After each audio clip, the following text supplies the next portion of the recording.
ते 1000 महिलांचा विमा त्यांनी त्यावेळेस उतरवलेला आहे. आपल्या वांड्यासाठी घेऊन येत असतात. मी आल्यानंतर इथे किरण भाऊंनी माझ्याजवळ प्रभाकर भाऊंनी काय काय कामं केलेली आहेत त्याची एक यादी दिली. मी सहज त्या यादीवर नजर फिरवत होती.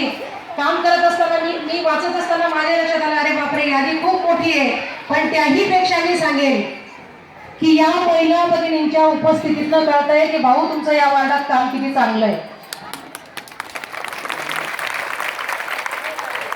माणसाची श्रीमंती मोजायची असेल तर त्याच्या पैशांवरनं, त्याच्या बँक अकाउंटवरनं ती मोजली जाता कामा नये.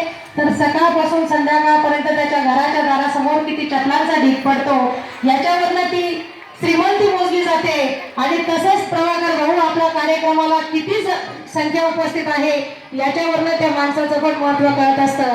त्याच्यामुळे मला असं वाटतं ही यादी खूप छोटी आहे. तुम्ही खूप कामं केलेली आहेत या प्रभागामध्ये आणि खरोखर असंच प्रेम आपण या ठिकाणी प्रभाकर भाऊंच्या पाठीशी उभं करा.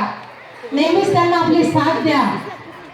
आज ज्यावेळेस प्रभाकर भाऊ, किरण भाऊ पोद्दार हे माझ्याकडे आले, त्यांनी सांगितलं की आपल्याला एक असा कार्यक्रम ताई घ्यायचा आहे.